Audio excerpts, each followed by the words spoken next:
नमस्कार मित्रों, हिंदी की खूबसूरत और चुनिंदा कहानियों के चैनल में आपका स्वागत है। आज सुनिए डॉक्टर संगीता झा की लिखी हुई कहानी वैभव कुंज। डॉक्टर संगीता झा पेशे से डॉक्टर हैं, परंतु हिंदी कथाकार के रूप में भी उन्होंने अपनी पहचान बना ली है। तो शुरू करते हैं डॉक्टर संगीता झा जी की कहानी वैभव कुंज। अरे बाहर आओ ना, देखो तो सही, ज़्यादा दूर नहीं, अपनी ही बालकनी में। देखो, ये आंध्र प्रदेश है। यहाँ संक्रांति के दिन सुबह सुबह पुराना कूड़ा करकट जला सारी मन की ग्रंथियाँ जलाई जाती हैं। इसे भोगी कहते हैं। आज मेरे लिए सब पुराना थूक दो। बड़े मुश्किल से बिस्तर से उठ प्रीता यानी मैं बालकनी तक आई और फिर बाहर झांकने पर पाया एक जन समूह जो लकड़ियों के जलते हुए गट्ठर के चारों तरफ बैठा ठहाका लगा रहा था। हम दोनों को बालकनी में देख एक महिला ने आवाज़ लगाई, आइए ना, हैप्पी संक्रांति, आइए। मैंने भी उन्हें बधाई दी। मन ने कहा, 60 साल का आदमी अगर अकेला बैठे तो 60 का ही लगता है, अगर 2 60 साल के हों साथ तो 30 के लगते हैं, और अगर कई एक साथ हों तो कॉलेज गोइंग स्टूडेंट की तरह लगते हैं। यहाँ भी ठहाके और गरम गरम कॉफ़ी के साथ सब टीनेजर ही लग रहे थे। मन की सारी ग्रंथियों को बाहर निकाल मैं बाहर उनके साथ आकर बैठ गई। बड़े दिनों के बाद ठहाके मार कर हंसी। लगा जैसे अभी अभी 16 वर्ष पूरे किए हों। यहाँ मेरी पहचान सिर्फ प्रीता थी, न आगे न पीछे। सिवाय नाम के किसी ने कुछ नहीं पूछा। जैसा नाम वैभव कुंज, वैसी ही प्रवृत्ति थी इस अपार्टमेंट की। वैभव यानी दिल का सुकून ही वैभव था। काश सारी ज़िंदगी यहाँ ही बिताई होती। अपनी ज़िंदगी पर जब मैं नज़र डालती हूँ तो पाती हूँ कि ग्रेजुएशन जिस दिन कंप्लीट हुआ उसी दिन ज़बरदस्ती खींच कर बड़ी कर दी गई मैं प्रियमवदा।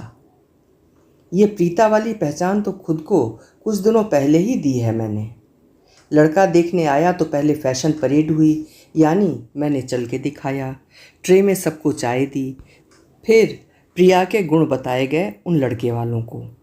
पापा बड़े अच्छे वक्ता थे, सो उन्होंने कहा, हमारी लाडली रसायन शास्त्र में माहिर है, किस चीज़ में कितना सोडियम क्लोराइड डालना है इससे बेहतर शायद ही कोई जानता हो। सोडियम बाइकार्बोनेट डाल केक को फुला देती है, और तो और साइट्रिक एसिड डाल दूध को फाड़ पनीर बना देती है। अर्थशास्त्र तो पूछे ही मत, गैस का दाम बढ़ गया तो सलाद ज़्यादा खिलाती है, चावल को पानी में भिगाकर थोड़ी देर छोड़ देती है कि गलने के लिए कम गैस की ज़रूरत पड़ेगी। मनोविज्ञान तो मानो इसका ही विषय हो। दादा दादी चाचा चाची माँ बाप में कौन रूठा है, कैसे किसे मनाना है, सब जानती है। पापा का व्याख्यान तो शायद चलता रहता यदि अमितेश के मामा ने उन्हें रोका ना होता। मामा ने कहा, बस बस भाई साहब, इतने गुण काफ़ी हैं, बस हमारे भांजे साहब पसंद कर लें और कुछ नहीं चाहिए। मियाँ बीबी राजी तो क्या करेगा काजी। अमितेश मुझे ध्यान से देख रहे थे। उन्हें भी बगल में लेटने वाली रंभा से ज़्यादा इकोनॉमिस्ट, रसायन शास्त्री, मनोवैज्ञानिक बीबी चाहिए थी। अपनी माँ और मामा की ओर देख उन्होंने भी हाँ कर दी। मैं भी मूर्ख, पढ़ी लिखी जरूर थी पर दिमाग से गुड़ गोबर। पापा की बातों को सच करने में लग गई। पाक शास्त्र में ऐसी निपुण कि घर वाले होटल जाना भूल गए।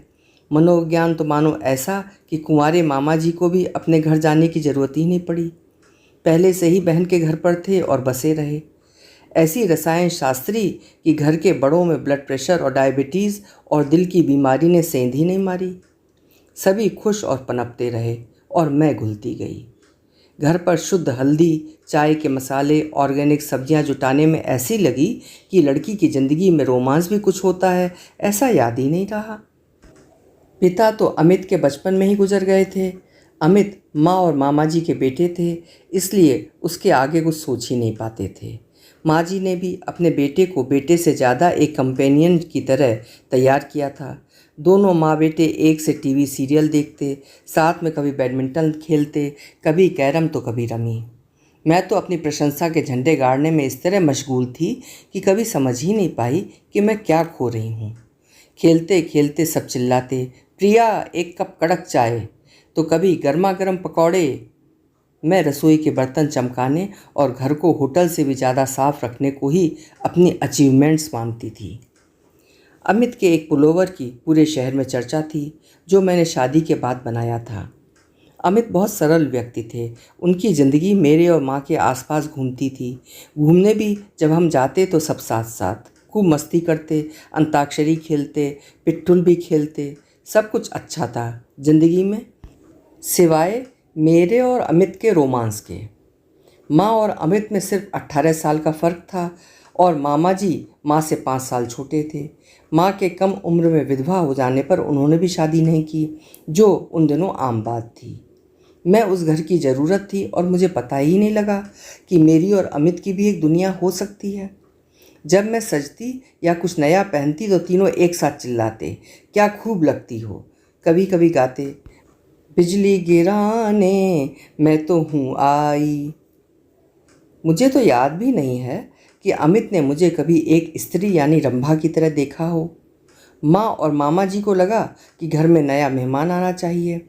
फिर क्या था, बिना किसी रोमांस के एक प्रक्रिया की तरह 2 बच्चे भी हो गए, मिष्टी और लड्डू। नाम भी माँ और मामा जी ने रख लिए और सारा लालन पालन भी बड़े अच्छे से माँ और मामा ने किया।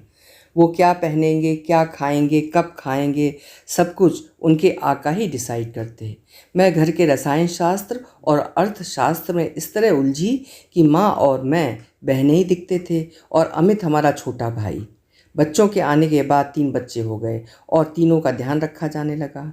बच्चे बड़े स्मार्ट और कुछ जल्दी ही बड़े हो गए।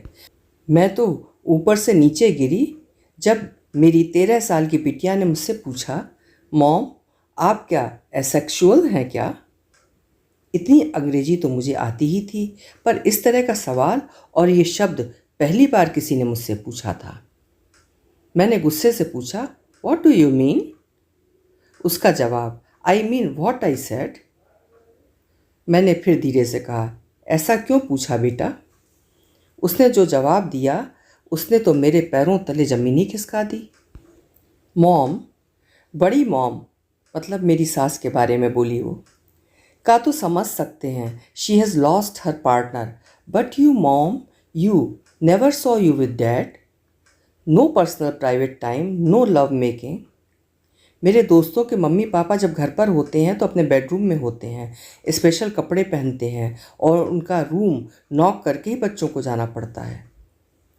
उसका बोलना जारी था, many of my friends have seen their parents kissing each other. एक ने तो उससे भी आगे, no I will not tell you. मैं तो अवाक, पहली बार खुद को इतना कमज़ोर महसूस किया। लगा खुद को महारथी बनाने की दौड़ में असली रथ का तो मज़ा ही नहीं लिया। हम 4 थे, माँ, मामा जी, अमित और मैं। अमित कभी अकेले मिलते ही नहीं थे। मैंने अब खुद को दूसरी तरह से देखना शुरू कर दिया। घुटने के दर्द का बहाना कर बिस्तर पर लेट गई। सोचा अमित आएंगे, मेरे घुटनों पर जेल लगाएंगे और रसोई घर से पूरी छुट्टी। अमित के घर का पुराना रसोईया आ गया, मेरी सुंदर रसोई का 2 दिनों में ही कचरा कर दिया। पर अब मैं तो दूसरी दुनिया देखना चाहती थी। इससे मुझे अब कोई मतलब नहीं था। मैं अपने कमरे में ही करहाती रही, या ये कहिए करहाने की एक्टिंग करती रही।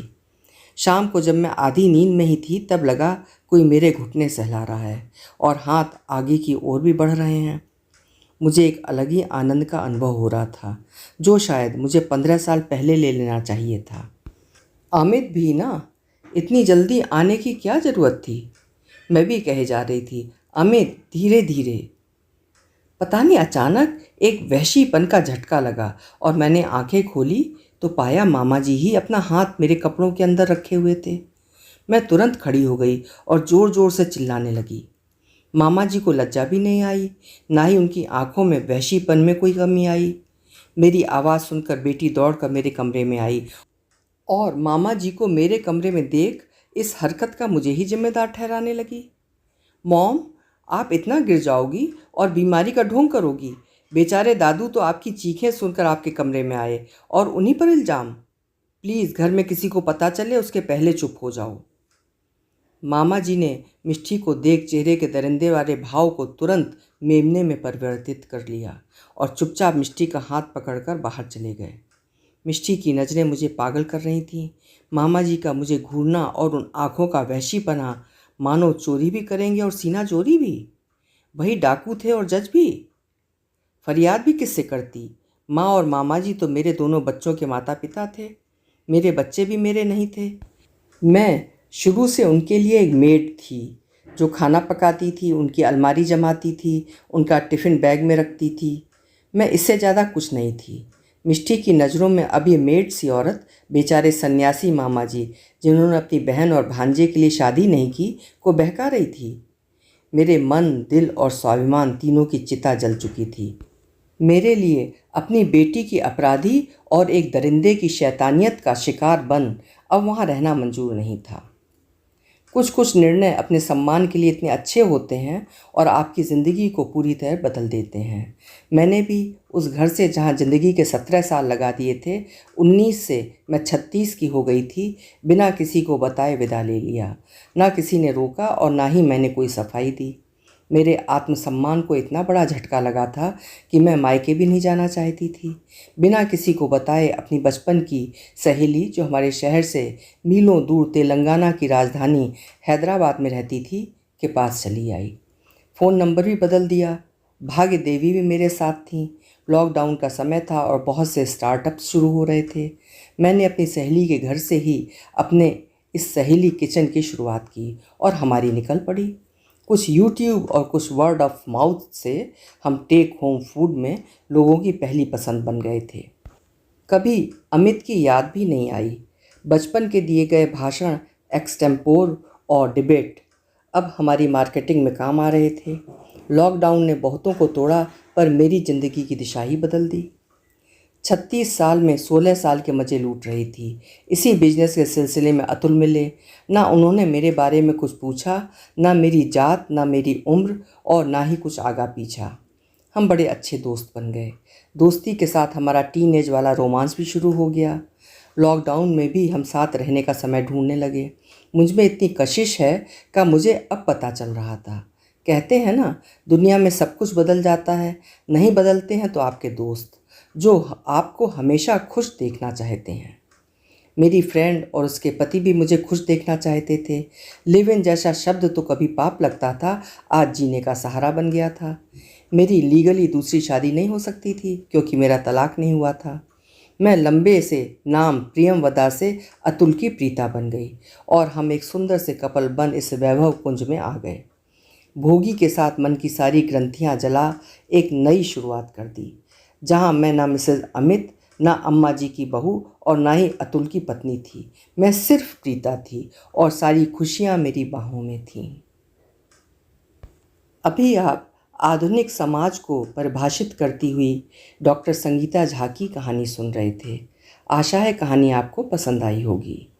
अगर आप मेरे चैनल पर नए हैं या पहले भी आते रहे हैं और अभी तक सब्सक्राइब नहीं किया है, तो प्लीज़ आगे भी अच्छी कहानियाँ सुनने के लिए मेरे चैनल को ज़रूर से सब्सक्राइब करें, लाइक करें और शेयर करें। पुराने साहित्यकारों की कहानियों से लेकर बिल्कुल आधुनिक लेखकों की कहानियाँ भी आपको मेरे चैनल पर सुनने को मिलेंगी। फिर मिलेंगे। आपका समय शुभ हो, मंगलमय हो।